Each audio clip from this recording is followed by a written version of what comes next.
So I start today's 100-day project with a question. Can I make old things into new paper, particularly old scraps of paper from other projects, old scraps of fabric? Can they be sewn together, glued together, collaged together to make essentially a piece of paper or craft supply that can be used for tags and belly bands, etc. My masterboarding experience would tell me, yes, of course you can do this, but I've never tried it with fabric before, and to be honest, I've never tried it with my scraps before to just make a piece of paper rather than a masterboard. Very similar to a masterboard, but I'm actually trying to make something that it's beautiful in itself and doesn't really need much to any embellishing. So I'm going to start with my fabric and start cutting up some pieces and placing them along this piece of junk mail and see if I can upcycle this piece of junk mail into something more beautiful that I would like to use in a project. I'm going to speed up the process, but I won't speed it up too fast so you can see how I'm cutting things, where I'm placing things.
Okay, I'd like this layer to dry before I think about doing anything else with it. There's a lot of fabric glue on this paper, so I'm going to take the dog for a walk, come back and see what I've got.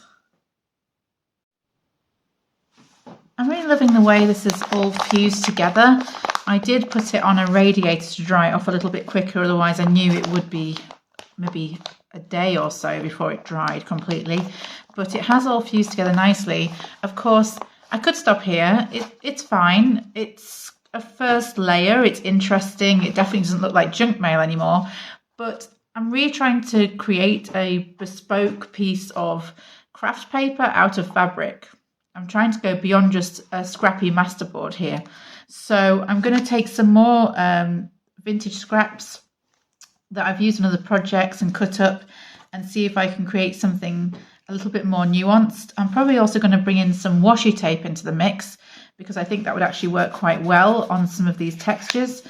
And then I'm going to see where I'm at with that once it's dried. I'm probably going to do some free flow stitching over it. Maybe I'll bring in a bit of paint, we'll see.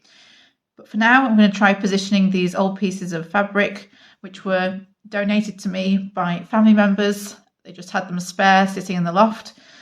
Very lucky for me. But if you don't have that, you can use any kind of old ribbon or fabric or lace sitting in your collection, or look for things in thrift stores. They're always really useful. Again, I'm going to speed this up, but not so much that you can't see what I'm doing. Let's see how I get on.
So I was wrong about the washi tape. It's actually not going to work on this particular surface, which is a useful lesson to learn.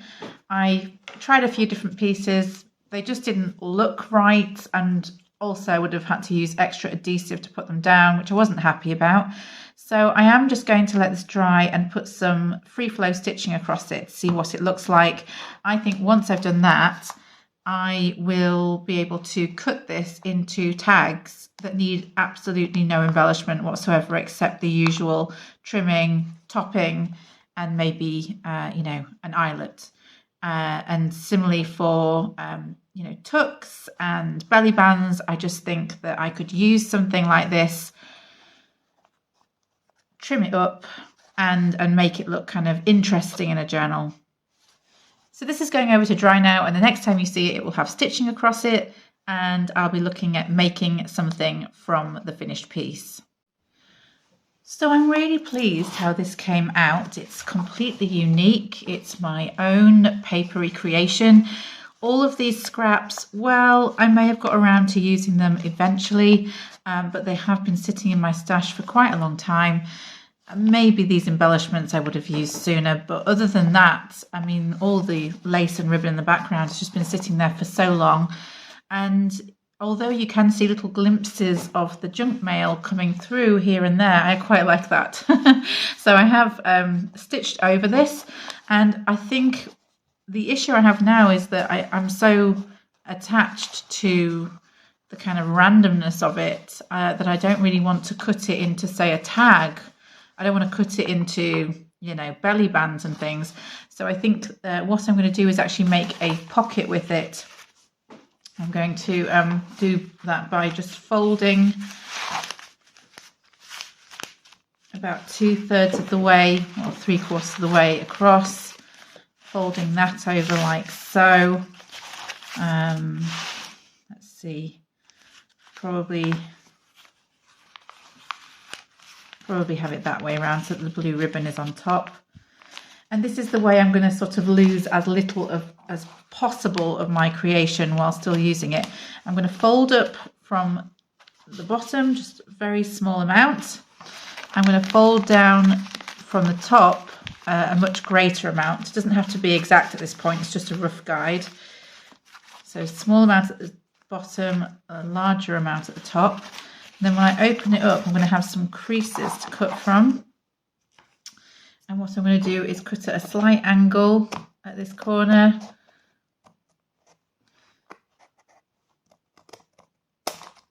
Cut that away like so. I'm going to cut at a slight angle at this corner.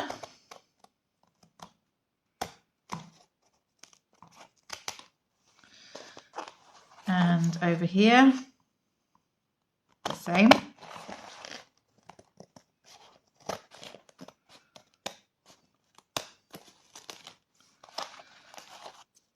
And over here, the same. Just following my crease lines and cutting at a little bit of an angle when I'm following my crease lines. So now, when I put this together,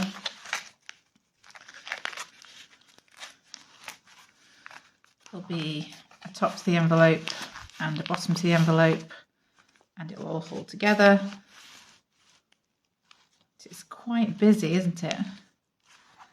But I do love it. So I'm going to glue this down.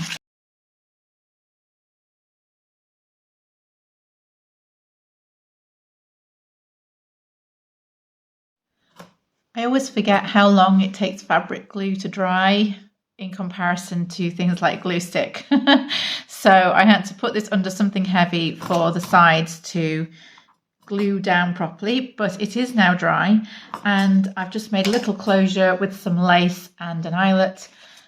And I think we can safely say that nobody has got anything quite like this in their junk journal.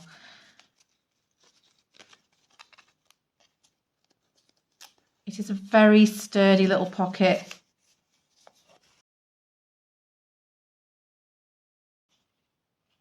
And I don't think anyone would guess that this was once a piece of junk mail. I know it's quite a random design, but I'm really proud of that I didn't freak out when things got quite random in the design process, that I just kept going and have ended up with something really unique, really sturdy, functional and beautiful. So having been pretty pleased with how the fabric version turned out, much better than frankly I was anticipating, I'm going to have a go now with some paper scraps, and it is just using a lot of my scraps of paper that are left over from previous projects. I think I will be able to use my washi tape this time, which is exciting because I do like to use my washi tape. But again, my aim is to create something that is an abstract piece of art sort of in itself, so that when I create tags or belly bands or tucks or pockets, I don't actually have to do any embellishing. The project was creating the paper, and once I've created that, I can then just start embellishing my junk journal with it. So I'm going to speed this up and get, what is essentially a masterboard, but a slightly more finessed masterboard created as quickly as I can.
Okay, this is getting closer to what I was wanting, but I still feel like it looks like a masterboard, and what I want it to look like is a piece of paper in its own right, if that makes sense. So I don't want it to look like I have to cut it up in order to make it into a nice thing. I want it to essentially have its own personality that is held together like a piece of craft paper would be.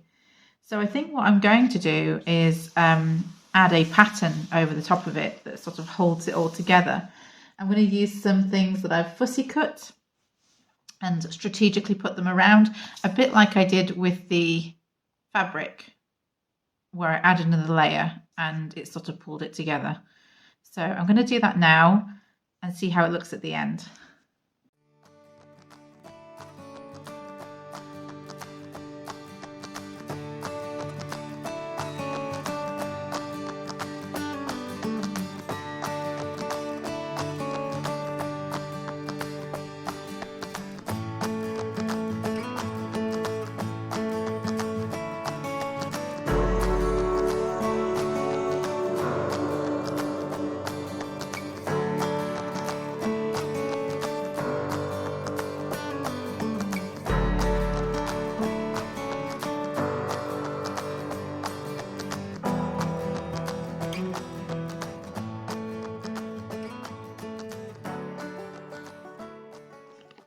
Okay, this is starting to look a lot more how I was imagining it.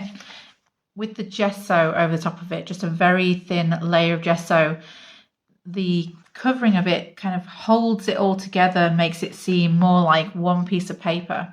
So I'm going to put this over to dry. Once it's dry, I'm going to make some things from it, which I'm hoping I won't really have to embellish. Let's see. I couldn't be happier with how this has come out, and I don't actually think the video is doing it justice, but I can see how beautiful it is. And something to note about gesso is that it looks really dark when you put it on, but it often dries much lighter, so you just get this kind of misty finish over what you've created. This to me now is looking much closer to what I imagined when I first started out. And what I learned from this process is that if things aren't really hanging together as you want to, putting a pattern that might hold it all together on your project might help. Having made a pocket with the fabric version, I am going to be a bit braver with this one and cut it up. Don't really want to, but that was the whole idea of it, Helen. So get your scissors out and get cutting a tag.